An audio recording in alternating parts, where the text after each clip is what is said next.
नमस्कार, राम राम, अस्सलाम वालेकुम, सत श्री अकाल, निसम बुलाविना का रोनिल का प्यार नमस्कार आप तक पहुंचे। रेडियो सरगम के मार्फत आपके लिए आज एक बहुत ही विशेष भेंट वार्ता हम लेकर आए हुए हैं। हालांकि कभी सोचा नहीं था जीवन में कि जिनको अक्सर हम YouTube पर देखते हैं, जिनको अक्सर हम सुनना पसंद करते हैं, और एक ऐसे प्रतिभाशाली कलाकार हम उनसे मिल पाएंगे, ये शायद स्वप्न में भी हमने नहीं सोचा था। लेकिन आज कुछ प्रभु की कृपा हुई, सदगुरु की कृपा हुई कि आज जब हम अपनी अमेरिकी यात्रा पर थे तो अचानक हमें ये मालूम हुआ कि भारत से श्री प्रहलाद सिंह तिपानिया जी अमेरिका में ही है और हमारे पहुंच से बहुत दूर नहीं है। तो हमने इस समय का बहुत फायदा उठाना चाहा और कोशिश करके किसी न किसी तरह से एक भेंट वार्ता के लिए हमने तिपानिया जी से समय मांगा और तिपानिया जी आपके सन्मुख में हैं। इन्होंने अपना बहुमूल्य समय जो है ये निकाला है। वैसे काफ़ी व्यस्त रहते हैं, भारत से आए हुए हैं, अमेरिका के दौरे पर हैं, कई सारे शोज इन्होंने दुनिया भर में किए हैं, अमेरिका में भी कई सारे शोज इन्होंने किए हैं, भारत के कई प्रांतों में इन्होंने शोज किए हैं, देश विदेश में, जिनके विषय में हम तिपानिया जी से अभी थोड़ी देर में जानेंगे। लेकिन सर्वप्रथम अपने सारे देखने वालों को जो हमें देख रहे हैं आपको हम बतला दें कि प्रहलाद तिपानिया जी ये मालवा इलाके से हैं और बहुत समय से ये कबीर भजन को गा रहे हैं, कबीर दास जी के शब्दों को औरों तक पहुंचा रहे हैं, गुरु वाणी को गा रहे हैं, एक अलग ही अर्थ जो है ये समझा रहे हैं, अध्यात्म की ओर लोगों को लेकर जा रहे हैं। दास कबीर जी ने, सदगुरु कबीर जी ने जिस तरह से अपने शब्दों को वर्णन किया है, जिस तरह से अपने भजनों को लिखा है, अक्सर हम सुनते हैं लेकिन शायद समझना कठिन हो जाता है या फिर शायद हम समझने की कोशिश नहीं करते हैं। तो शायद तिपानिया जी इसी कोशिश में लगे हुए हैं कि हम सदगुरु कबीर साहब के भजनों में जो शब्द लिखे हुए हैं उनको समझें, उनको समझने की चेष्टा करें और उसी ओर अपने जीवन को प्रेरित करें। ये सभी बातें होती रहेंगी, लेकिन आइए अब हम आपकी मुलाकात करवाते हैं भारत के बहुत ही पहुंचे हुए, यहाँ तक कि पद्म श्री के विजेता, जिनको पद्म श्री अवार्ड से भी सम्मानित किया गया है भारत सरकार द्वारा, प्रहलाद सिंह तिपानिया जी। सबसे पहले आपको शत शत प्रणाम, आपके चरणों में चरण बंदगी। तिपानिया जी नमस्ते। रोहिल जी, आपको और आपकी साधुता को बहुत साधुवाद। और ये हमारी खुशकिस्मती है कि सरगम के मार्फत आपसे रूबरू होने का अमेरिका में अवसर मिला, और वो भी वीरेंद्र लाल जी के आज यहाँ पर हम रुके हैं और आपका भी दीदार फिजी से आकस्मिक रूप से यहाँ आने पर हुआ जी। और ये शायद मैं जहाँ तक सोचता हूँ कि ये केवल सदगुरु की कृपा ही है या कबीर की ही कृपा है। हम तो ये मानते हैं क्योंकि कबीर की वजह से हम पूरे देश और दुनिया में जहाँ भी गए हैं उनकी वजह से गए हैं। और मैं यही चाहता हूँ कि संतों की वाणी और कबीर का जो संदेश है वो पूरी कायनात के लिए है, और कबीर का वो संदेश है जो इंसान को जोड़ता है, जो इंसान को मिलाता है, जो इंसान के अंदर की तपन को, जलन को, अगन को शमन करता है। इस वजह से आपने सरगम के माध्यम से जो समय निकाला है और वो भी सदगुरु कबीर के ऊपर चर्चा करने के लिए निकाला, इसके लिए आपका बहुत बहुत धन्यवाद, बहुत बहुत साधुवाद। धन्यवाद जी। और वाकई में जिस तरह से ये अकस्मात मुलाकात हुई है, ये मैंने कभी भी नहीं सोचा था कि ऐसा होगा कि भारत के इतने प्रसिद्ध और विख्यात भजन कलाकार, इनसे हम मुलाकात कर पाएंगे। फिजी में भी भजन होता है और कबीर की जो वाणी है, कबीर के शब्दों को हम गाते हैं, लेकिन शायद हमारा अंदाज काफी अलग है। साखी भी हम कहते हैं और भजनों को भी गाते हैं, सुंदर सुंदर भजन हैं जहाँ पर कि कबीर दास जी ने बहुत सी वानियां कही है। लेकिन प्रहलाद तिपानिया जी जिस तरह से गाते हैं मन करता है कि बस हम उनको सुनते रहें, उसमें रम जाए। जिस तरह से तानपुरा का इस्तेमाल करते हैं, जिस तरह से इनके वायलिन और ढोलक वादक जो है जिस तरह से ये परफॉर्म करते हैं, सुनकर एक तृप्ति महसूस होती है कि शायद यही सही तरीका है भजन को गाने का। महाराज जी, आपसे हम जानना चाहेंगे, कभी आपने फिजी के विषय में सुना? फिजी के बारे में हमने सुन रखा है कि वहां पर भी कबीर के प्रति अनुराग रखने वाले बहुत सारी जीवात्माएं हैं जी। मैं उनको भी साधुवाद ज्ञापित करता हूँ। और रोमिल जी, आपका बहुत साधुवाद कि आप फिजी में ही रहते हैं और वहां पर भी कबीर और संतों की वाणी के प्रति लोगों का गहरा जुड़ाव और लगाव है। मैं जहाँ तक सोचता हूँ कि कबीर एक ऐसी धारा है, एक ऐसा प्रवाह है जो पूरी कायनात के लिए, पूरे जनमानस के लिए है, जहाँ पर किसी तरह की उनका जो संदेश है उसको हम किसी हद में नहीं बांध सकते हैं। वो जाति, धर्म, मजहब, मत, पंथ, संप्रदाय इनसे बहुत ऊंचा, और उन्होंने जो भी कहा वो एक अनुभव है, वो एक एहसास है। कबीर साहब की वाणी को गाना केवल गाना नहीं है, मैं जहाँ तक सोचता हूँ कि वो एक एहसास का विषय है, प्रत्यक्ष अनुभूति का विषय है, और वो हर इंसान के जीवन में उसको महसूस किया जा सकता है। क्योंकि उनके जीवन में जो उन्होंने महसूस किया, जो उन्होंने एहसास किया, वही बातें जनमानस के बीच में रखी। और इसीलिए वो कहते हैं कि लिखा लिखी की है नहीं न देखा देखी बात, और दूल्हा दुल्हन मिल गए फीकी पड़ी बारात। इसलिए उन्होंने जो देखा वो कहा। और इस मानव समाज के अंदर अनेक प्रकार की जो रूढ़ी, अनेक प्रकार का जो अंधविश्वास, अनेक प्रकार का जो छल कपट, अनेक प्रकार की जो भ्रांतियां हैं, उन भ्रांतियों को उन्होंने जनमानस के बीच में रख करके उस भ्रांतियों को दूर करने का काम किया, उस रूढ़ी और अंधविश्वास से ऊपर उठने का संदेश दिया। और इसीलिए कबीर पहले भी सामयिक थे, आज भी है, और वो बाद में भी रहेंगे। और वो हर इंसान उन चीज़ों को महसूस कर सकता है। और कबीर एक वो शख्सियत रही है जिन्होंने हर इंसान के जीवन की जो तपन है, जलन है, अगन है, उसको शमन करने का काम किया जी। क्योंकि कहा कि आग लगी आकाश में और जल जल पड़े अंगार, और ऐसे संत न होते जगत में तो जल मरता संसार। और कबीर एक ऐसी शख्सियत रही है जिन्होंने सबकी खैरियत चाही, जहाँ पर हिंदू और मुसलमान या सिख, जैन, ईसाई, पारसी या स्त्री और पुरुष की हदों से भी ऊपर उठ करके उन्होंने कहा जी। नहीं, वो कहते हैं कि हिंदू कहूँ तो हूँ नहीं और मुसलमान भी नहीं, और गेबी दोनों दीन में और खेलू दोनों माही। उन्होंने पूरी दुनिया के सभी की हिफाजत चाहिए, और वो कहीं एकांत में, कहीं जंगल में जाकर के नहीं, बड़ी भीड़ के अंदर उन्होंने सबकी खैरियत चाहिए। और इसीलिए आपने सुना ही होगा उनका एक साखी में कहते हैं कि कबीर खड़े बाजार में और सबकी चाहे खैर, ना काहू से दोस्ती और ना काहू से बेर। जो इंसान कहीं पर भी किसी न किसी तरफ उसका झुकाव यदि होता है, किसी हद से यदि बंधा हुआ रहेगा, तो निश्चित रूप से उसका दूसरे के प्रति किसी न किसी तरह का दूरी या किसी प्रकार की नफरत या किसी प्रकार का उसके प्रति कुछ न कुछ ना समझे हो सकती है। परंतु उन्होंने सबकी खैरियत चाहिए। ये रहनी गहनी है संतों की, और ये रहनी गहनी है कबीर साहब की।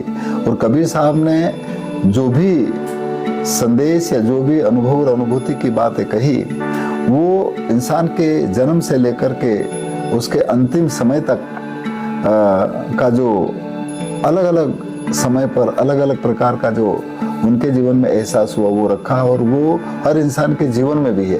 क्या बात। इस वजह से कबीर साहब के जो भजन है या कबीर साहब की जो वाणी है, हमने तो केवल लोक में जो रचा बसा कबीर है उसको सुना है और वही हम गाते हैं। और मैं कोई गायक नहीं हूँ, और मेरे जीवन में भी कबीर इस तंबूरे की वजह से हुआ जी। उसके पहले जब तक स्कूल में पढ़ते थे, तो स्कूल में हम जब पढ़ते थे तो उसमें कबीर की साखियों के नाम से एक पाठ रहता था, और उसमें 3-4 साखियां रहती थी, और उसमें एक साखी अनिवार्य आती थी, और संदर्भ सहित अर्थ लिखो और 10 नंबर आ जाएंगे, हम पास हो जाएंगे। जी।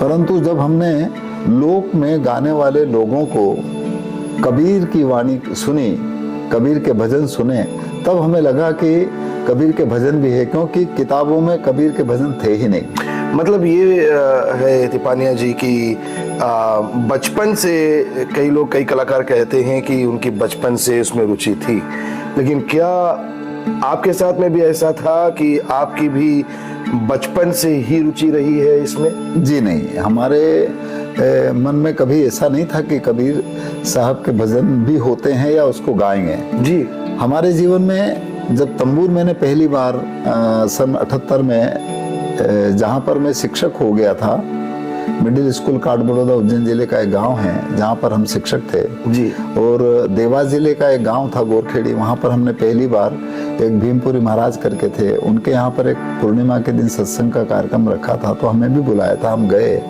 तो वहाँ पर जो भजन गाने वाली मंडली थी, उन्होंने जब भजन गाए तो हमने पहली बार हमारे जीवन में तंबूर वहाँ देखा और हमें ये भी मालूम नहीं था कि इसका नाम क्या है। और उस समय आप कितने उम्र के रहे होंगे? मैं उस समय पर लगभग 24 साल का था। 24 साल का। हाँ। हम बता दें अपने दर्शकों को कि 24 साल की उम्र हो गई थी जब पहली बार महाराज ने तंबूरा देखा था, तंबूर देखा था। और उससे पहले ये एक शिक्षक रहे हैं, इन्होंने मैथमेटिक्स यानी कि गणित में बच्चों को शिक्षा दिया, साइंस में भी, और काफी पढ़ाई आपने की है। जी, मेरा विषय वैसे साइंस बायोलॉजी रहा। जी है। और हमने बीएससी पार्ट 1 के बाद में जब हमारा शिक्षा विभाग में नौकरी लग गई, उसके बाद में फिर हमने बीए करा और फिर एमए करा हिस्ट्री में। जी। परंतु हमने हमारे सेवा काल में अधिकतर मैंने केवल विज्ञान और गणित ही पढ़ाया। और चूंकि विज्ञान के शिक्षक होने के बाद में जब इस तंबूर की आवाज बहुत सुंदर लगी और उस आवाज इतनी सुंदर थी, तो हमें केवल ये था कि इस साज को बजाना सीखना चाहिए। हमें ये मालूम नहीं था कि हम कबीर गाएंगे या गाना गाएंगे। तंबूर तक हम आएंगे प्रभु जी, लेकिन इससे पहले हम 2 सवाल और आपसे करेंगे और फिर एक छोटा सा ब्रेक लेंगे कि आपके माता पिता क्या वो भी कलाकारी में थे? ना, नहीं थे, बिल्कुल नहीं थे जी। हमारे परिवार में कोई गाने बजाने वाले व्यक्ति नहीं थे जी। और न ही कभी ऐसा सोचा होगा और हमने भी कभी नहीं सोचा होगा कि ये तो कबीर साहब की मौज है कि उसी की वजह से पूरे देश और दुनिया में जाने का अवसर मिला। जी जी। और हो सकता है शायद कि कबीर साहब ने चुना होगा कि तुम्हें ये काम करना है, नहीं तो हम तो क्या बात, मेडिकल लाइन में जाने का था, एमबीबीएस करने का विचार था, पर वो नहीं हुआ और इधर आ गए हम। बहुत बहुत खूब। कहते हैं ना कि संत संत सब एक है, जस अफीम के खेत, कोई कुदरती लाल है, कोई श्वेत के श्वेत। और वाकई में हमारे सम्मुख एक संत बैठे हैं। मुझे तो अभी तक विश्वास नहीं हो रहा है कि मैं एक ऐसे संत के सम्मुख बैठा हुआ उनका एक इंटरव्यू कर रहा हूँ। लेकिन हाँ, चलिए, बहुत सुंदर वृतांत बताने जा रहे हैं जहाँ पर कि जब इन्होंने तंबूर को देखा तो इन्होंने क्या किया, उसके बाद में इनके जीवन में बदलाव कैसे आया, ये सभी हम जानेंगे। और आइए तिपानिया जी से एक बहुत ही सुंदर कबीर भजन सुनते हैं। छोटा सा भजन है ये, और इसके पश्चात में इसी भेंट वार्ता को हम और आगे लेकर बढ़ेंगे। मजा लीजिएगा इस सुंदर कबीर भजन का।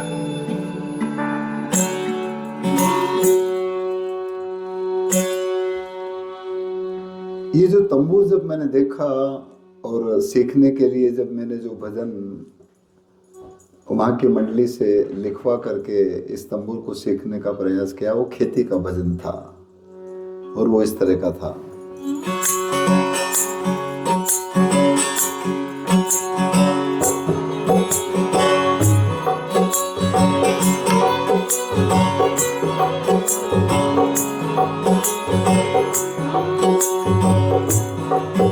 अरे खेती करे तो थाने समझ बताऊं रे, बजाने दुख मत दीजे। अरे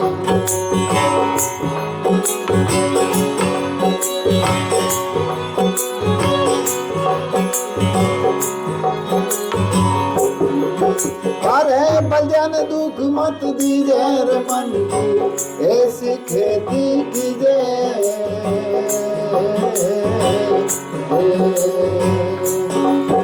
अरे ओछी संगत नार भुगतावे, नीच संगत नार भुगतावे।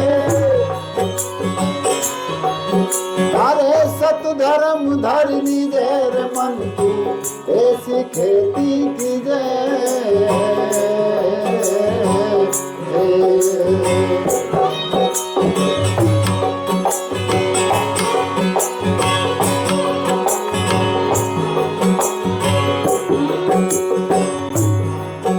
अरे रूड़ा को फूल थाने लागे सुहावनो, सिर साट मत लीजिए। आदि रूड़ा को फूल थाने लागे सुहावनो, सिर साट मत लीजिए।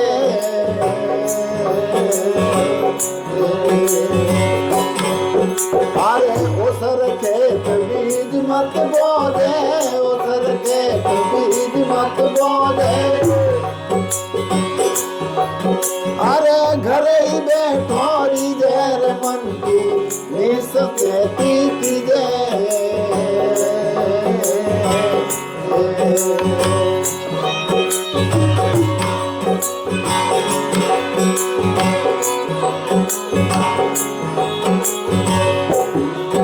अरे हंस बगला को एक रूप है, रूप दखिन मत लीजिए।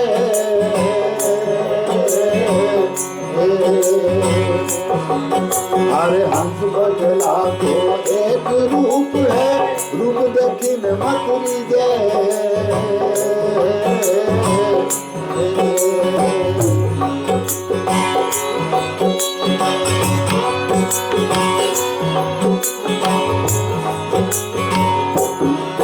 अरे हंसा होए नर मोती रचूगे, हंसा होए नर मोती रचूगे। अरे छिलर पाँव मत दीजिए रे मन की, ऐसी खेती कीजिए।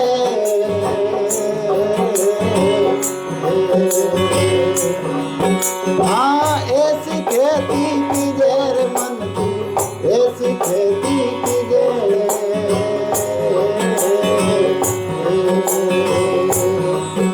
अरे निसंगत मत कीजिए रे मन की, निसंगत मत कीजिए।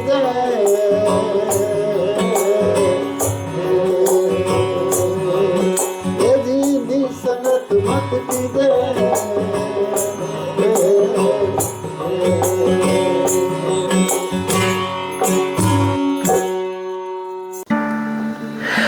बहुत बहुत धन्यवाद। और हम जानते हैं कि इस बहुत ही सुंदर भजन का आनंद आपने अवश्य ही लिया होगा। मन तू ऐसी खेती कीजिए। और वाकई में जिस तरह से इन्होंने इस भजन को गाया है, जिस तरह से शब्दों को चुना गया है, महाराज जी इस भजन के विषय में आप कुछ प्रकाश डालना चाहेंगे कि ये भजन आपने क्यों आज इस भेंट वार्ता में गाने को चुना? बात यह है कि मेरे जीवन में जब तंबूर मैंने पहली बार देखा और इसको सीखने के लिए हमने उनसे कहा गोरखेड़ी में, तो उन्होंने कहा कि साहब इसके साथ भजन भी गाओ। और भजन हमको याद नहीं था, तो फिर हमने एक यही भजन उनसे लिखवाया। खेती करे तो थाने समझ बताऊं, बलदिया ने दुख मत दीजिए। ओछी संगत नाहर भुगतावे, घरे ही बैठो रीजे, मन तू ऐसी खेती कीजिए। तो वो लिख करके तंबूर को सीखने के लिए हमने इसको स्टार्ट किया। और फिर भजनों के प्रति रुझान क्यों हुआ? क्योंकि इसका एक अंतरा मेरे जीवन में चोट किया, और वो मेरा कबीर और संतों की वाणी की ओर प्रवेश था एक तरह से। क्योंकि उसमें एक अंतरा ऐसा आता है, जैसा अभी आपने सुना कि रूड़ा को फूल थाने लागे सुहावनो, और सिर साट मत लीजे, और अवसर खेत बीज मत बोजे, घरे ही बैठो रीजे, मन तू ऐसी खेती कीजे। जब मैं ये भजन के मार्फत तंबूर सीख रहा था, उस समय पर मैंने ये घटना प्रैक्टिकली नेचर या इस प्रकृति में देखा। एक दिन मैं कहीं बैठा था और एक पक्षी आया और उसने उस झाड़ के ऊपर जैसी चोंच मारी, वो फूल टूट करके नीचे गिर गया। और उस संयोग से वो जो वृक्ष था, जो झाड़ था, वो था सेमल का, जिसमें सुर्ख गुलाबी फूल होते हैं, लाल। जी। जिसमें कॉटन सिल्क, जी जी। वो तब मेरे मन में प्रश्न उठा कि पक्षी ने जब इसको चोंच मारी और फूल टूट करके नीचे गिर गया, उसके हाथ कुछ नहीं लगा। हाँ जी। और उसका दूसरा लाइन ये थी कि रूड़ा ओसर खेत, यानी बंजर भूमि में यदि कोई बीज बोएंगे तो कुछ नहीं होता है। तो ये तो यथार्थ है, प्रकृति में सत्य घटना है जी। तो वो घटना मेरे जीवन में संतों की वाणी की ओर प्रवेश करती है। और उसके बाद में हमारे जीवन में बस सीखने के बाद ऐसी गाड़ी चली कि वो गाड़ी देखिए आज अमेरिका में है या अनेक देशों में चली गई। मतलब कि आपने तंबूरा देखा और तंबूरा देखने के बाद आपके मन में ये भावना जागृत हो गई कि आपको बस ये सीखना है। जी। और कहीं स्पेशल खास रूप से आप गए तंबूरा सीखने के लिए? हाँ, फिर बाद में तो यही हुआ, जिस गांव में हमने पहली बार तंबूरा सुना था गोरखेड़ी में, फिर मैं काठबड़ौदा से गोरखेड़ी रहने चला गया। मैं 7 साल रहा उस गांव में जी। और क्योंकि वहां पर तंबूर था, वो तंबूर उन्होंने मुझे ही दे दिया कि ठीक है आप सीख रहे हैं तो ले लो। क्या ये वही तंबूर है या बदल दिया? नहीं, वो तो बहुत जी बड़ा तंबूर था और वो उनके यहाँ पर था और उन्होंने मुझे सीखने के लिए दिया था। और उसकी आवाज़ बहुत सुरीली थी। और मुझे अब लगता है कि जो नाद है, नाद का नाद से जुड़ाव ही इंसान का एक अध्यात्म है एक तरह से।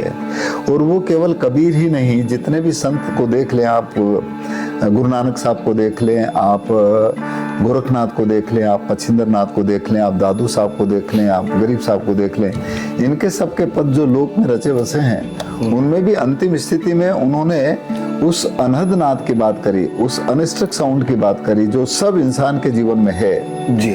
इस वजह से मुझे लगा कि वो आवाज शायद मुझे कहीं ना कहीं चोट किया, उस तंबूर की आवाज, और शायद वो आवाज हमारे अंतर में भी कहीं ना कहीं होगी और उससे टकराहट की वजह से ही शायद हम तंबूर से लगाव हो गया। और उसी लगाव की वजह से ये जो सदगुरु की, कबीर की और अन्य संतों की जो वाणी है, वो भी नाद के रूप में हमने लोगों से लोक में सुनी।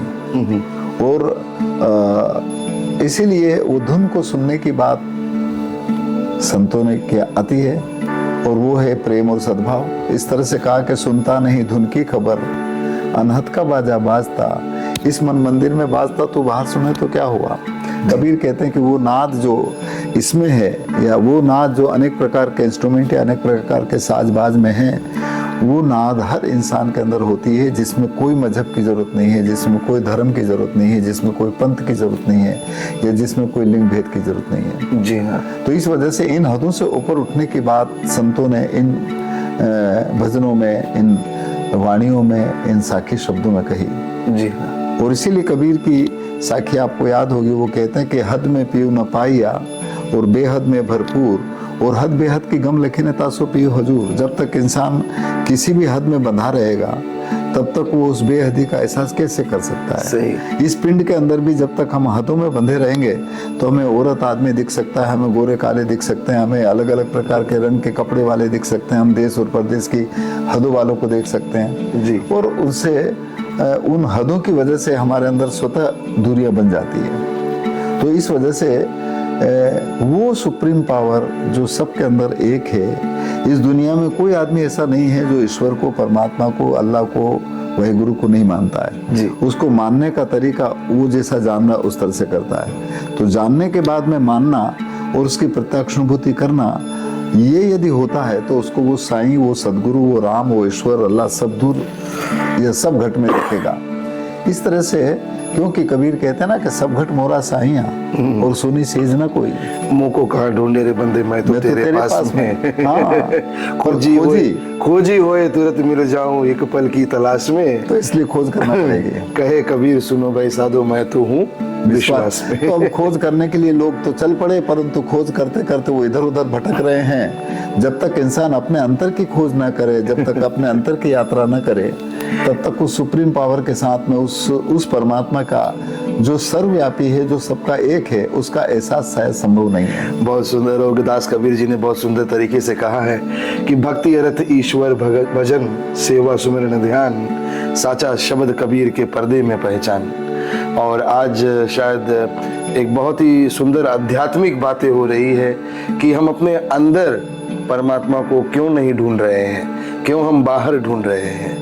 क्या ऐसा है जो हमारे अंदर नहीं है? क्योंकि सदगुरु साहब कबीर ने तो स्पष्ट रूप से ये बतलाया है कि हमारे अंदर ही सातों समुंदर है, नदियां नाला यागर भीतर 7 समंदर, यही में नदियां नाला। जी हाँ। तो देखिएगा, बात यही है कि हम कहाँ ढूंढना चाहिए और हम कहाँ ढूंढ रहे हैं। सही। वस्तु कहाँ ढूंढे कहाँ न कहीं भी दे आवे हाथ, और वस्तु ठिकाने पाइए जब भेदी लीजिए साथ। जब तक इंसान को भेद नहीं है, मर्म नहीं है, एहसास नहीं है, प्रत्यक्षानुभूति नहीं है, तब तक वो इधर उधर भटकता रहता है। इसीलिए कबीर का एक पद है और वो कहते हैं कि बिना भेद बाहर मत भटको, बाहर भटक्या में है काई, और 68 तीरथ यहाँ बता दूं, कर दर्शन थारी देम आई।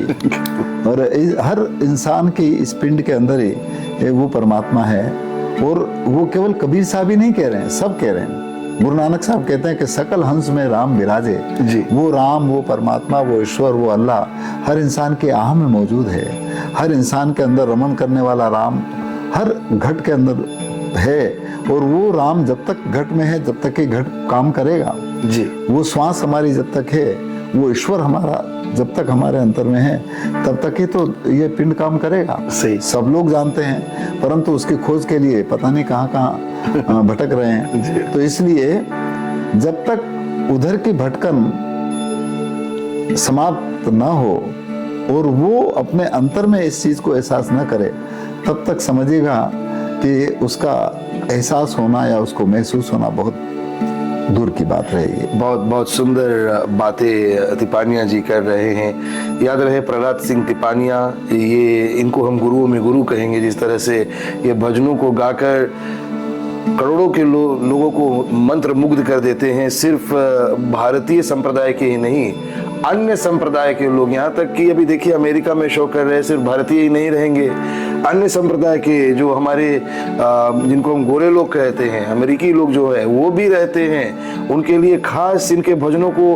ट्रांसलेट करके, अनुवाद करके उनको बताया जाता है कि क्या तिपानिया जी अपने शब्दों में कह रहे हैं। और फिर बहुत सी बातें जो गूढ़ रहस्य की बातें जो हमारी समझ से शायद परे हो जाती है, शायद हमारा ध्यान या आज की पीढ़ी का ध्यान शायद उस ओर नहीं जा रहा है। तो आपको हम बतला दें कि कबीर साहब ने बहुत कुछ हमें दिखाया है। अभी देखिए तकरीबन 400 साल पीछे वो इस कलयुग में आए थे और उस समय ना तो कोई टेक्नोलॉजी थी, ना तो कोई मशीन था, ना कुछ, लेकिन उन्होंने सब कुछ ज्यों का त्यों दिखला दिया। यहाँ तक कि गर्भ में जीव किस तरह से पलता है, किस तरह से बढ़ता है, कब उनके नाखून जमते हैं, कब उनके धड़कनें होती है, कब उसमें तेज समाता है, ये सब उस समय में जब कोई मशीन, कोई टेक्नोलॉजी नहीं थी, कोई अल्ट्रासाउंड वगैरह नहीं था। लेकिन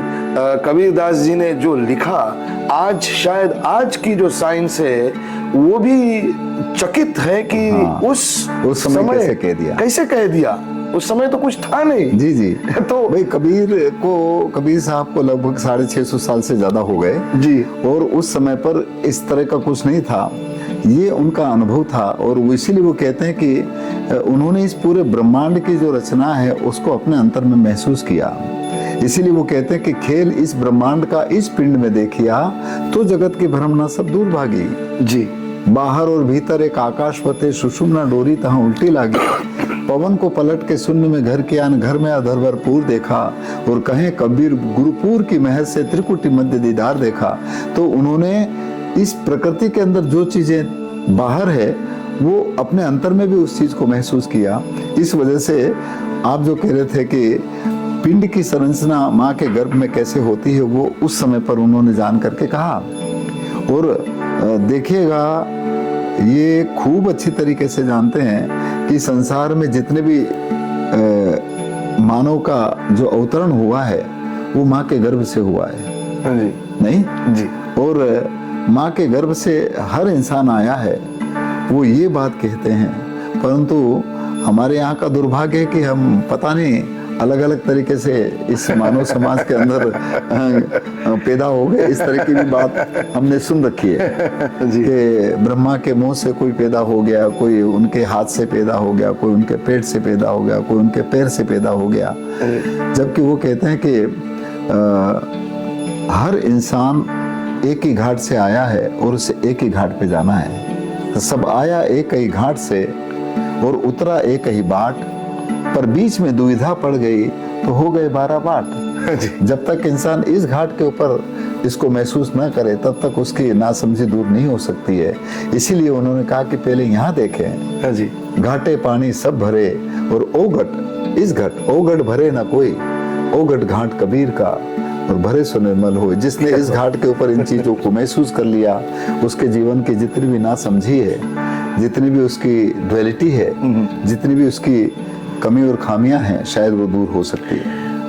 तिपानिया जी, हम आपसे जानना चाहेंगे कि क्या आपको किसी ने कभी प्रेरणा दी या फिर कभी आपने ऐसा अनुभव किया या कोई स्वप्न आया कि चलो अब भजन के क्षेत्र में उतरते हैं, अपनी इतनी अच्छी खासी नौकरी छोड़कर, जो अपना एम्बिशन था आपका डॉक्टर बनने का, MBBS करने का, वो सब छोड़कर और चलो तंबूरा ले लेते हैं और दुनिया में बस कबीर साहब के शब्दों को सुनाते हैं। क्या आपको ऐसा कुछ अनुभव हुआ या कुछ गुरु इत्यादि आपने किया इसको लेकर? वैसे देखिए साहिब, हमारे मन में खोज की वजह से हम कई संतों से और कई गुरुओं से मिले। हमने सबसे पहले तो वही तंबूर की वजह से जो भीमपुरी महाराज थे, उनसे एक तरह से उन्होंने हमें अपना शिष्य बनाया या उनसे एक तरह से नाम लिया। उसके बाद में हमने राधा स्वामी सत्संग में जो चरण सिंह महाराज थे, वहाँ पर ये कहते हैं कि जिनके अंदर किसी तरह की खोट होती है उनको दीक्षा नहीं मिलती है, तो हम उसको परीक्षण करने के लिए हम गए और हमको वहाँ पर भी दीक्षा मिली। कबीर साहब के मठ और जो आचार्य लोग हैं वो भी उनसे भी दीक्षा ली, और परंतु मुझे ये लगा कि दीक्षा का मतलब जो है वो दक्ष होना होता है, माहिर होना उस काम में।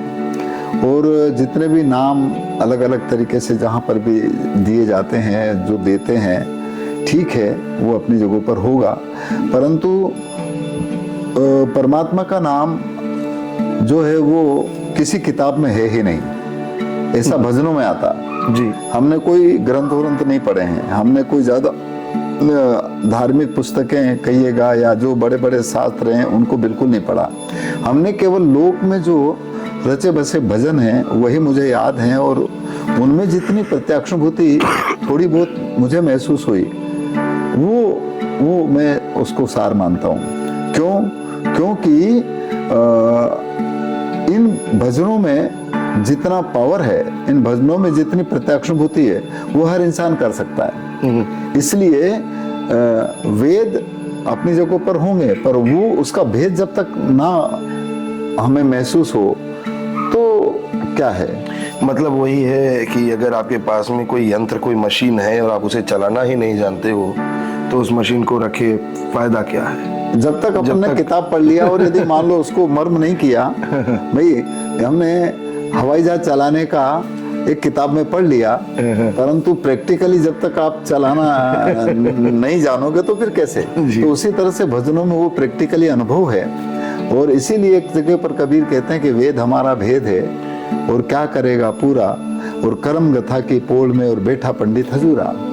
और मैंने ये भी देखा है कि इन भजनों के मार्फत मानव समाज के अंदर बहुत बड़ा परिवर्तन आ सकता है, क्योंकि इन भजनों की वजह से हमने कंजर समाज है या ट्राइबल है उसमें भजन गाए केवल, और उसकी वजह से उनकी रहनी गहनी में, उनके व्यक्तित्व में, उनके कृतित्व में बदलाव आया। तो ये सबसे बड़ी बात है। तो इस वजह से संतों की वाणी और कबीर साहब के पद जो हैं वो है जो इंसान के जीवन में एक बदलाव निश्चित रूप से पैदा कर सकते हैं। और हमने पूरे जीवन काल में हमने 42 साल तक शिक्षा विभाग में नौकरी करी, और खूब गए, हम पैदल भी गए और साइकिल से भी गए, फिर गाड़ियों से भी गए, फिर मैंने हवाई जहाज से भी गए, एक तरह से यहाँ आ गए जी। तो बात यह है कि मैं केवल ये चाहता हूँ कि जितने भी संतों की वाणी है वो संतों की वाणी ज्यादा से ज्यादा लोगों के बीच में जाए, ताकि उनको शब्द की कोई चोट लग जाए और उनके जीवन में बदलाव आ जाए। बहुत और बहुत जिनके जीवन में चोट लगती है निश्चित रूप से उनके जीवन में बदलाव होगा। नहीं जी। भजन के लागे हो तो जानो मेरे भाई, वाल्मीकि को ऐसा कहते हैं कि वो डाकू थे, परंतु उनकी पत्नी के शब्द की चोट लगी और वो संत बन गया। देखो आज उनका नाम अमर है। जी। तो उसी तरह से संतों की वाणी का चोट जिनको लग गया उनके जीवन में निश्चित रूप से बदलाव है, ये मैं पक्का मानता हूँ। जी हाँ, बहुत बहुत बहुत सुंदर बातें हो रही है, बहुत अच्छी बातें हो रही है। तो चलिए एक शब्द की चोट और हो जाए और हम निवेदन करेंगे कि हमारे जो दर्शक है शब्दों पर गौर कीजिएगा। जो तिपानिया जी गाने वाले हैं उन शब्दों को सुनिएगा और उसको महसूस कीजिएगा, और सिर्फ महसूस नहीं कीजिएगा, कोशिश कीजिएगा कि अपने जीवनी को भी इसी दिशा में आप प्रेरित करें और फिर आपको एक अलग अनुभूति होगी। आप सिर्फ गाइए मत, सिर्फ पढ़िए मत, उसे समझिए मत, समझने के बाद में प्रत्यक्ष अपने जीवनी में उतारने की चेष्टा कीजिएगा। किसी भी दीन, किसी भी धर्म में एक ही बात बताया जा रहा है कि सुनने से सिर्फ काम नहीं बनेगा, जब तक आप उस पर अमल नहीं करोगे, जब तक आप उसे अपने जीवन में उतारोगे नहीं। क्या बात है। तो जब तक अमल नहीं करो नहीं तब तक पाओगे भी नहीं। भजन है कबीर का कि अमल करे सो पाई। जी हाँ। संतो अमल करे सो पाई, और जब लग अमल नशा नहीं करता तब लग मजा ना आई।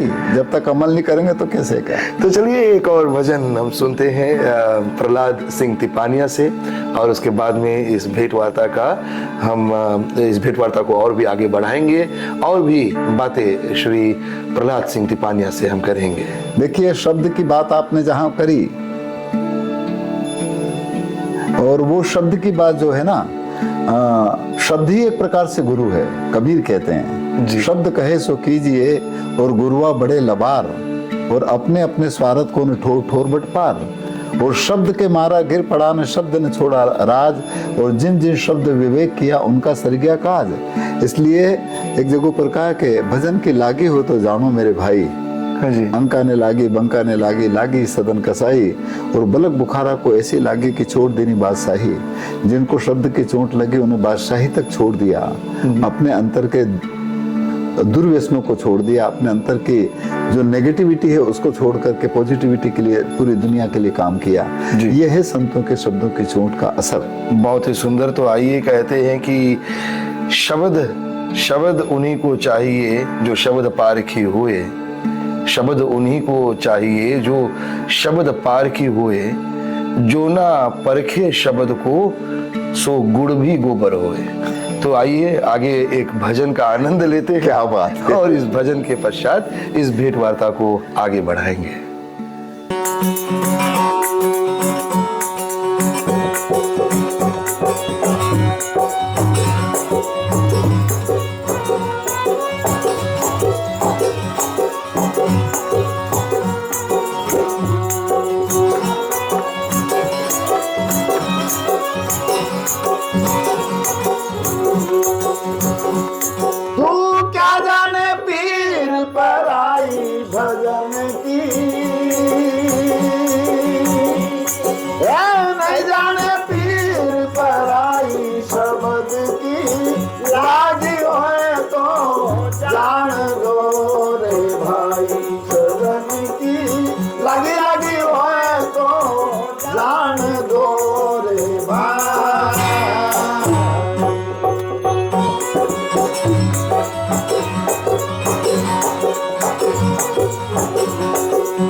भजनों की भीड़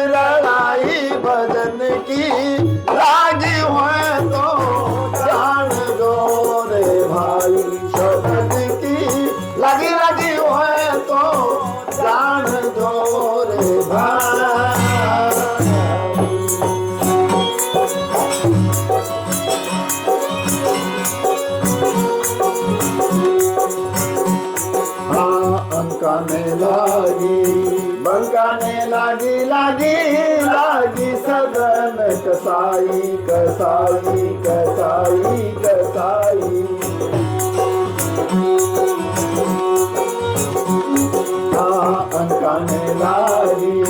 बनकाने लागी लागी लागी सदन कसाई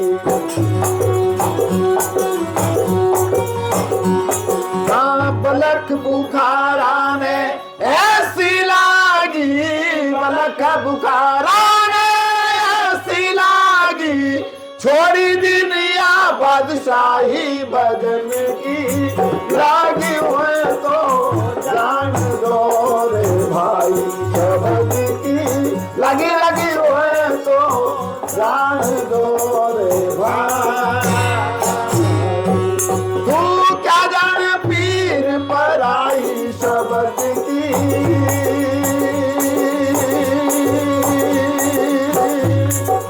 नहीं जाने पीर पर आई भजन की लागी हुए तो जान दो रे भाई शबद की लगी लगी हुए तो जान दो रे भाई। बहुत बहुत धन्यवाद। बहुत ही सुंदर ये शब्द पर आधारित भजन जो है सदगुरु साहब कबीर जी का, ये आपने सुना। और बहुत ही सुंदर साकी जो कहा गया है कि शब्द शब्द सब ही कहे, शब्द के हाथ न पाओ, एक शब्द औषधि करे, एक शब्द करे घाव।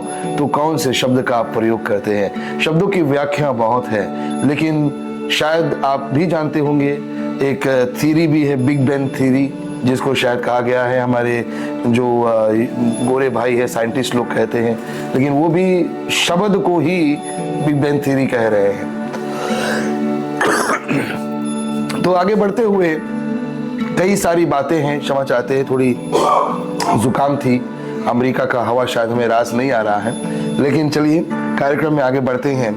तो टिपानिया जी, आप हमें बतलाइए कि भजनों का जो संबंध है हम मनुष्यों से और कबीर साहब का जो संबंध हम मनुष्यों से है, इसके विषय में आपने काफी बातें कही, लेकिन कई और कवि भी हुए हैं, जैसे कि जुम्मन दास जी हुए हैं, पलटू दास जी हुए हैं, ईश्वर दास जी हुए हैं, जीवाराम जी हुए हैं, तुलसीदास जी हुए हैं। अपने अपने समय में अपने अपने शब्द इन्होंने लिखे हैं, लेकिन जहाँ जहाँ मैंने पढ़ा है शायद ये धारा एक ही ओर बह रही है। जी वैसे देखिएगा, एक जगह पर कहते हैं कि हर गुरु संत एक कर जाने, ये बनाना जी महाराज कहते हैं, नाथ संप्रदाय के संत, हर गुरु संत एक कर जाने, द्वितीय दूर गमावे है, और कहे बनानाथ समूह भय साधु सत अमरापुर पावे है। माने सभी संतों ने सब कुछ किया होगा, पूजा पाठ तीर्थ व्रत जब तब सब कुछ किया, परंतु अंतिम स्थिति में जब उनको महसूस या एहसास हुआ, उस स्थिति में वो कहते हैं कि वो एक है, और पूरी दुनिया कहती है कि सबका परमात्मा एक है। जब सब कहते हैं एक है, तो फिर ये सब टुकड़े टुकड़े क्यों हो रहे हैं? ये नासमझी का विषय नहीं है। और इसीलिए कबीर साहब कहते हैं कि जो वह एक न जानिया, जो वह एक न जानिया, बहु जाने क्या होए, एक से सब होत है, सबसे एक न होए। इसको इस तरह से देखना चाहिए। मैं ये सोचता हूँ मेरे लिए कि मुझे या इस पिंड को चलाने वाला कोई एक ऐसा परम तत्व है जिसकी वजह से शरीर काम कर रहा है, और वही एक तत्व आप में भी, इनमें भी, सब में भी, सब में, पूरी कायनात में, और वही हमारा ईश्वर है। और हम ईश्वर ई स्वर, हमारा जो ये दोनों स्वर हैं, यही हमारा ईश्वर है। और इसी वजह से इस चीज का जिसने अनुभव किया वो सच्चा साधक है, वो सच्चा संत है, महंत। ये मैंने कबीर साहब कह रहे हैं, ये सब गुरु है हद के, बेहद के गुरु नहीं। और बेहद अपने आप उपजे, अनुभव के घर माई। जिसने इस चीज का अनुभव कर लिया वो हमारा गुरु है, वो हमारा सदगुरु है।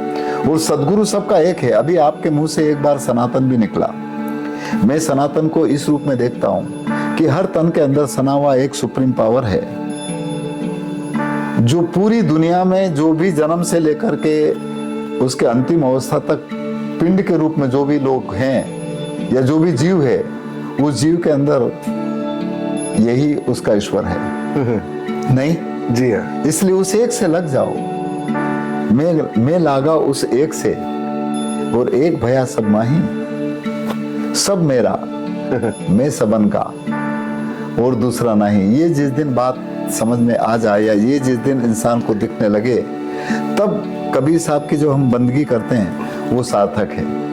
और कबीर साहब जो बंदगी करते हैं वो उसका एक बहुत बड़ा, थोड़ा सा मुझे समझ में आया कि बंदगी क्यों। बंदगी जब मैं आपको करता हूं तो मैं आपके आंखों में आंखें मिला करके करता हूं, और जब मैं आपकी आंखों में देखता हूं तो मुझे आपके आंखों में मेरा स्वरूप दिखता है, आपका नहीं जी। और आप जब मेरी आंखों में देखोगे तो आपको आपका स्वरूप दिखेगा। जी। तो कबीर ये कहते हैं कि देखो इसमें भी तू ही है। और जब मैं ये मान लूं कि उसमें भी मैं ही हूं, तो फिर मैं उसके साथ में क्या छल कपट अन्याय अत्याचार व्यभिचार करूंगा? ये इतनी बारीक थीम है कबीर की, और सब संतों ने यही बात करी। तो इस वजह से जितने भी हमने लोक में जितने भी अलग अलग प्रकार के संतों की वाणियां सुनी और वही गाते हैं, और हमने उन्हीं वाणियों का संग्रह करके हम उसी को जनमानस के बीच में रखने की कोशिश करते हैं। और आपने जैसा कहा ना कि जितने भी संत हुए हैं, सभी संतों ने अंतिम स्थिति में जो धारा है, उनका प्रवाह है, वो एक है। जी। तो बहुत सुंदर ये विषय है, लेकिन एक बात को लेकर काफी हम अचंभित रहते हैं, और शायद ये प्रश्न आपसे हम करना चाहेंगे। पहले भी कुछ सज्जनों से, कुछ संतों से हमने ये प्रश्न किया। देखते हैं कि इस प्रश्न पर आपका विचार क्या है।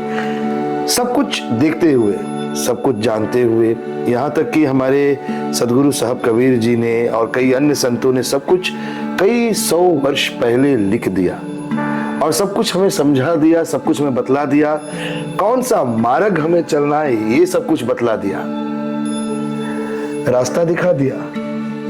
लेकिन अब आप भी देखिए, एक राह दिखाने वालों में से हो चुके हैं। राह दिखाते हुए आप आगे आगे मशाल लेकर चल रहे हैं, लेकिन आप पीछे घूमकर देखते हैं कि 2-4 लोग ही है। ऐसा क्यों है? क्यों? इसलिए है, देखिएगा, एक जगह पर कहा कि सूरा ज्यादा नहीं लेते, सूरा तो थोड़ा घना, जो सत का रोपे पग, और घना मिले कहीं काम का सावनिया सबक। क्योंकि सत्य सांझ के बिना कुछ होता नहीं है, सांझ बिना सुमरन नहीं, और बिन भेदन भक्ति होए, और पारस में पर्दा रहा कैसे लोहा कंचन होए।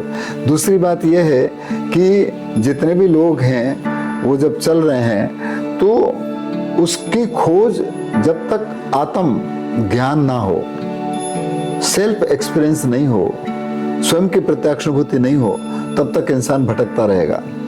इसीलिए कबीर साहब में नहीं आया, आत्म ज्ञान बिना नर भटके, कोई मथुरा कोई काशी, और जैसे मृगा नाप कस्तूरी, बन बन फिरत उदासी। वो मृग के नाभि में ही कस्तूरी है, और उसी की सुगंधी की वजह से वो भटक रहा है। परंतु कोई शिकारी, अब शिकारी कौन है ये समझ जाओ जी। वो शिकारी यदि उसकी नाभि में तीर लगा दे तो कस्तूरी बाहर आ जाएगी, और उसको मालूम पड़ जाएगा कि अरे ये तो मेरे पास में था, उसकी भटकन बंद हो जाएगी। परंतु आजकल के शिकारी ऐसे हैं हमारे जैसे, जो उसकी नाभि में तीर नहीं लगाएंगे, उसकी गर्दन में, उसके पैर में, उसके और अन्य जगहों पर मार करके उसको खा जाएंगे। तो इस वजह से ये स्थितियां हो रही है, इस वजह से भटक रहे हैं। और इसी वजह से जब तक इंसान आत्मा का, अपने उस परम तत्व का एहसास खुद ना अपने अंतर में करे, तब तक कैसे क्या होगा। दास कबीर जी ने, सदगुरु कबीर साहब जी ने जिस तरह से बातें लिखी है, शब्द लिखी हैं, इन्होंने संसार को ये दिखलाने की चेष्टा की है कि जो साईं है, जो परमात्मा है, वो हमारे अंदर ही है, घट में ही वो रमने वाला है। हमें बस अपने नैनों को उल्टा करके देखना है। जी, वैसे कबीर साहब ने घट में कहा कि वो सब घट मोरा साइया, उनका साईं उनके घट में है। और उन्होंने जितना निर्भीकता के साथ में जनमानस के बीच में उनका अनुभव रखा, उतना शायद अन्य ने भी रखा होगा, परंतु उनकी बात को या जितने भी संत परंपरा में जो लोग हुए हैं, ये दुर्भाग्य कहिएगा, लोगों के दृष्टि में वो नीची जाति के हैं, उनको लोग ऐसा मानते हैं जी। इस वजह से उनकी बातों को भी लोगों के बीच में ज्यादा नहीं आने दिया गया, ये भी हो सकता है जी। इसका उदाहरण हम कह सकते हैं, पंडित कुमार गंधर्व जी बहुत बड़े गायक हुए और वो देवास में आने के बाद में वहाँ की लोक मंडलियों जो इस तरह की गाती थी उनको सुन करके जब उन्होंने कबीर को गाना शुरू किया या गोरखनाथ को गाना शुरू किया तो उनको ये कहने लगे कि अरे ये तुम भिखारियों के और नीची जाति के गीत क्यों गा रहे हो। जब ये मानसिकता इंसान की हो सकती है तो वो आत्मदर्शन कैसे करेगा नहीं सही। तो इस वजह से इस कबीर साहब ने या भरानाथ जी ने या गोरखनाथ जी ने, मच्छिंद्रनाथ जी ने या तुलसीदास जी तो बहुत बाद में हुए जी, परंतु इनके समकक्ष जो थे उसमें रविदास हैं, गुरु नानक साहब हैं जी। इन सब ने भी इन्हीं चीज को खूब रखा, परंतु वो है लोक में जिंदा है, किताबों में आया लिखा नहीं। और आपने जैसे कहा ना कि उन्होंने इस तरह का लिखा, कबीर साहब ने तो कुछ लिखा ही नहीं, लिखने वाले लोग बहुत बाद में रहे और वो खुद कहते हैं उनके इसमें कि लिखा लिखी की है नहीं और देखा देखी बात, और दूल्हा दुल्हन मिल गए तो फीकी पड़ी बारात। और उन्होंने केवल कहा और उन्होंने वो कहा जो उन्होंने देखा। मैं कहता हूँ आँखन देखी और तू कहता कागज की लेखी, तेरा मेरा मनवा एक कैसे हुए जी। क्योंकि लिखी हुई चीज को जब तक इंसान खुद महसूस ना करे तब तक लिखा हुआ क्या है। और लिखा हुआ केवल एक वो संदेश है जहां पर इंसान को जाना पड़ेगा।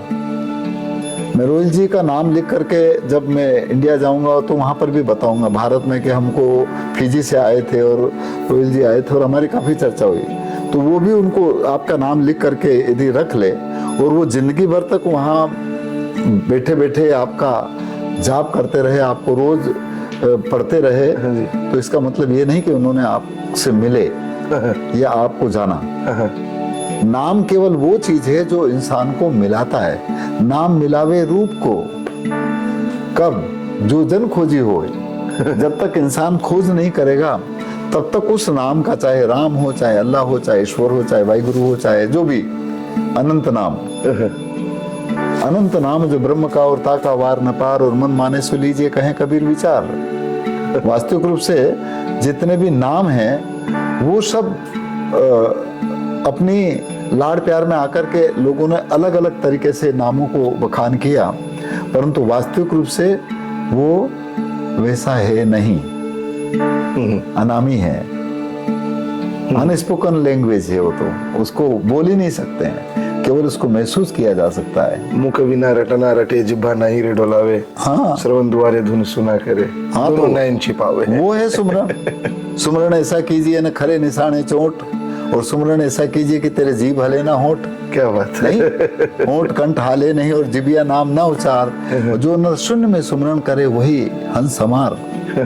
तो इसलिए ये जाप और सब बाद में जाकर के उन्होंने कहा कि ये सब खत्म है। जाप मरे अजमा मरे न अनहद भी मर जाए, और सूरत समानी शब्द मेता को काल ने खाए। सही। और वो सबको दे रखा है उस परमात्मा ने। वो चेतन सत्ता जो भी कोई भी है, वो चेतन सत्ता सबके अंदर समान रूप से सर्वांगसम स्थिति में सब में मौजूद है। इसीलिए कहा कि अजपा सुमिरन घट विषय और दीना सृजनहार, जिसने सबको सृजित किया, पूरी कायनात को सृजित किया, उन्होंने दे रखा है। अजपा सुमिरन घट विषय न दीना सृजनहार, और ताही से मन लग रहा कहे कबीर विचार। बहुत बहुत धन्यवाद। बहुत बहुत अच्छा लग रहा है। मन तो यही कर रहा है कि हम बस इस भेंट वार्ता को आगे लेकर बढ़ते रहे, लेकिन समय हमें बिल्कुल भी इजाज़त नहीं दे रहा है। लेकिन इस भेंट वार्ता के अंतिम संदर्भ में हम तिपानिया जी से जानना चाहेंगे एक बहुत ही व्यक्तिगत सवाल। अभी आपकी उम्र कितनी होगी? अभी मेरी उम्र 70 है लगभग। लेकिन उस छोर तक आवाज़ कैसे लेकर जाते हैं? ये शायद उसी की कृपा है, कबीर की। जी हाँ, और आपके साथ में बहुत ही पहुंचे हुए वाद्य यंत्र बजाने वाले, आपके साथ में गाने वाले कई सदस्य अभी हमारे साथियों ने देखा है, तो उनके विषय में आप कुछ बतलाना चाहेंगे?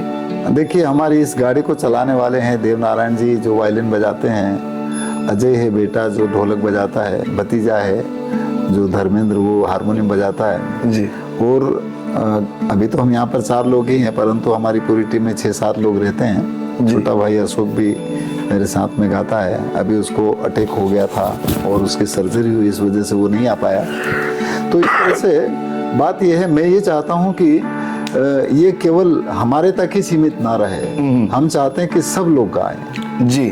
और मैं चाहता हूँ कि वो हर इंसान के मार्फत ये वाणियाँ, ये शब्द संतों के, सदगुरु कबीर के पूरी दुनिया में जाना चाहिए, ताकि हर पूरी दुनिया प्रेम और भाईचारे के साथ में रह करके अमन चैन के साथ रह सके। और कबीर साहब ने प्रेम को ही एक प्रकार से ईश्वर माना है। सही। और जिस घट में प्रेम ना हो तो फिर वो तो शमशान है। सही, सही। जा घट प्रेम न संचरे न सो घट जान मसान। सही। और जैसे खाल लोहार की सांस लेत बिन प्राण। जी। और प्रेम कहीं हाट बाजार में और बाग बगीचे में तो है नहीं, पर उसकी गेल बहुत कठिन है, उसका रास्ता कठिन है जी। प्रेम नगर की गेल कठिन है, वहां कोई जाने न पाई। और चांद सूरज जहाँ पवन न पानी पतिया को ले जाई। इसलिए प्रेम ही सब कुछ है, लव इज गॉड, ऐसा आप लोगों से हमने सुना, अंग्रेजी बोलने वाले लोगों से।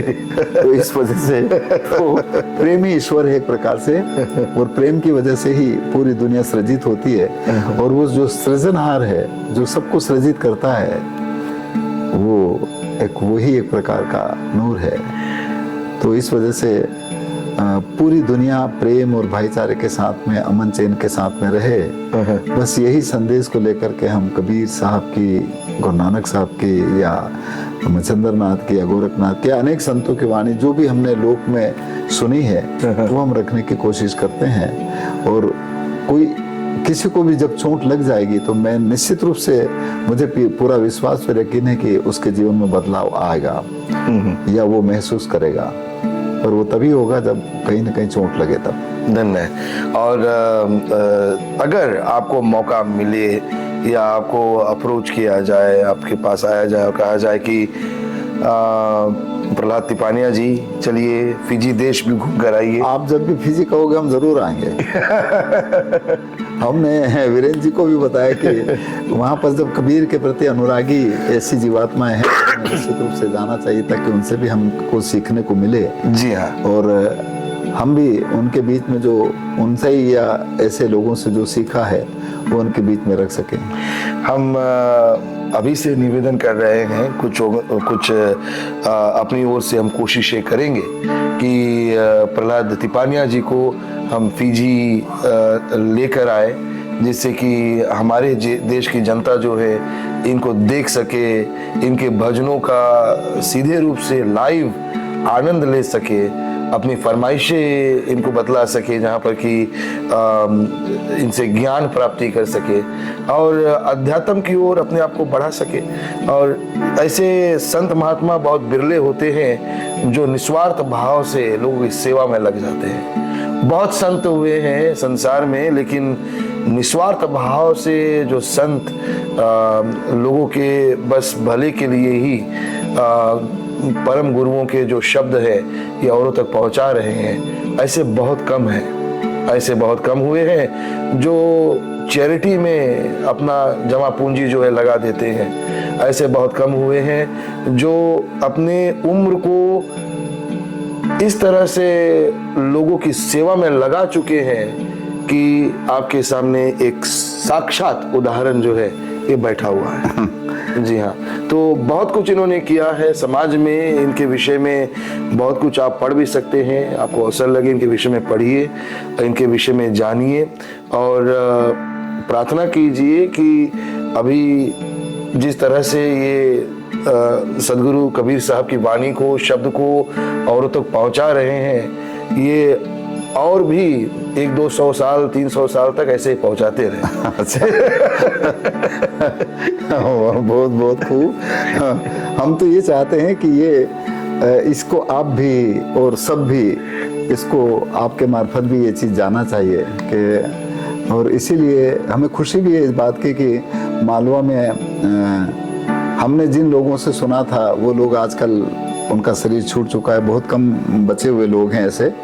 फिर भी आज हमारे उस एरिया में हजारों मंडलियाँ हैं। क्या तो मुझे इस बात का फख्र भी है और इस बात का खुशी भी है कि कम से कम इसको बहुत सारे लोग गाने वाले लोग हैं। और आज से 50 साल पहले या तो केवल कुछ गिने चुनौर के एक वर्ग विशेष गाता था, परंतु आज सभी वर्गों के लोग कबीर साहब को और रविदास जी को गाने लगे हैं। ये खुशी की बात है। जाने से पूर्व एक अंतिम प्रश्न आपसे हम कर लेना चाहेंगे। इतने सारे भजन आपने गाए होंगे, बहुत वर्षों से आप गा रहे हैं, सबसे यूं कहे कि आपके मन के करीब वो कौन सा कोई खास भजन है जो आप किसी भी महफिल में गाना पसंद करते हैं, या कहीं भी, या अगर अकेले भी आप हो तो वही भजन आपके मन में आता है कि चलो यही भजन हम गा लें? देखिए, हमारे जीवन में तो कबीर साहब की वजह से जो गाड़ी चली वो पूरी दुनिया में गई, और ये भजन इतना लोकप्रिय हो गया कि हम इसको चाहते हुए नहीं गाएंगे, उसके बावजूद भी लोग कहते हैं कि हमें वो गाड़ी वाला भजन सुना दो जी। और ये गाड़ी, हम यही चाहते हैं कि गाड़ी पूरे जीवन भर पूरे दुनिया में चलती रहे और संतों के संदेश की खुशबू, उसका एहसास, उसको महसूस पूरी दुनिया करती रहे। ज़रा हल्के गाड़ी हाँको मेरे राम गाड़ी वाले, तो वो राम जो इसमें है, इसमें है, इसमें, वो इस शरीर रूपी गाड़ी में जब तक रहेगा ये गाड़ी चलती रहेगी और संतों की वाणी को हम जनमानस के बीच में रखते रहेंगे। बहुत बहुत धन्यवाद अपना बहुमूल्य समय देने के लिए श्री प्रहलाद तिपानिया जी। सौभाग्य हमारा कि आज इस अवसर पर श्री प्रहलाद सिंह तिपानिया से हमने भेंट वार्ता की। ये मेरे जीवन का शायद बहुत ही अहम दिन आज का रहा है, और चलिए ज़रा हल्के गाड़ी हाँकते हुए हम भी जीवन की नैया को आगे लेकर बढ़ते हैं, और इसी भजन के साथ आज के इस भेंट वार्ता को हम विराम दे रहे हैं। प्रहलाद सिंह तिपानिया जी, उनके सहयोगी मंडल को, और श्री वीरेंद्र लाल जी और तमाम जितने भी सदस्य हैं, सभी को हम विशेष हाथ जोड़कर धन्यवाद दे रहे हैं। जीवन रही और प्रभु की असीम कृपा रही तो अवश्य ही कहीं ना कहीं किसी न किसी मोड़ पर मुलाकात अवश्य होगी। सदगुरु साहिब की बंदगी। जय श्री सीताराम। साहिब बंदगी, साहिब बंदगी, साहिब बंदगी। धीरे धीरे रे मना और धीरे सब कुछ हो,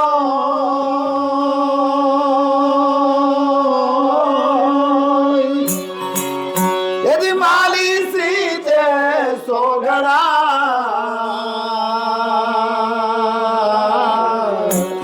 और ऋतु आवे फल हो, तो एक ही साधे सब सधे और सब साधे एक जाय।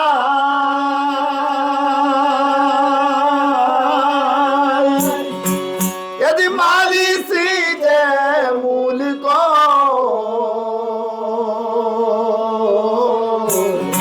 तो फूले फलेगा।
गाड़ी हाँको मेरे राम का हरवाले, वो जरा धीरे धीरे गाड़ी हाँको मेरे राम का हरवाले।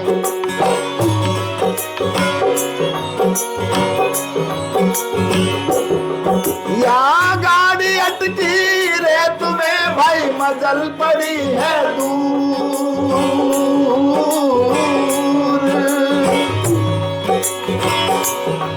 यहाँ गाड़ी अटकी रे तुम्हें रे भाई मजल पड़ी है दूर।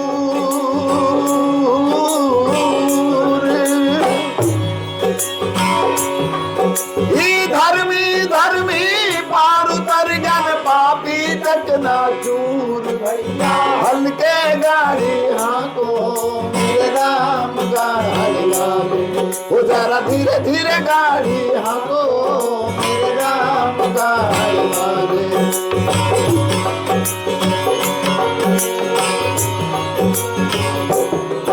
यदि देश का वेद बुलाया लाया जड़ी और बूटी,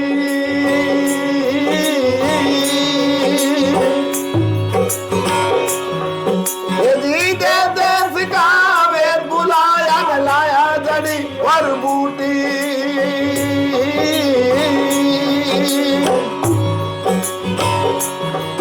वह जड़ी बूटी तेरे काम ना आई जब राम के घर की टूटी भैया, हल्के गाड़ी हाँको मेरे राम का हरवाले, वो जरा धीरे धीरे गाड़ी हाँको मेरे राम का हरवाले।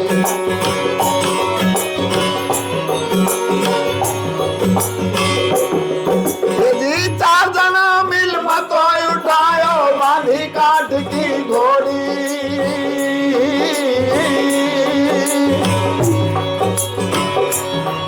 हाँ चार जना मिल मतो बनायो बांधी काट की घोड़ी।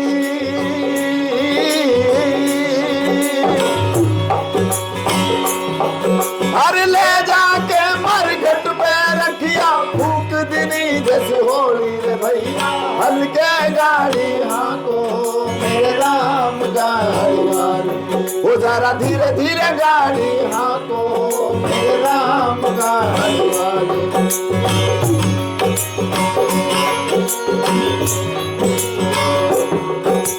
बिलक बिलक कर तेरी यारों में बिछड़ गई है मेरी जोड़ी,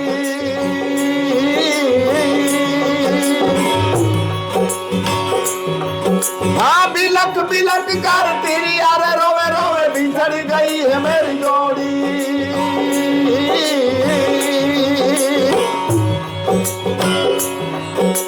कहे कबीर सुनो भाई साधो जिन जोड़ी उन जोड़ी रे भैया, हल्के गाड़ी हाँको मेरे राम का हरवाले, वो जरा धीरे धीरे गाड़ी हाँको मेरे राम का हरवाले।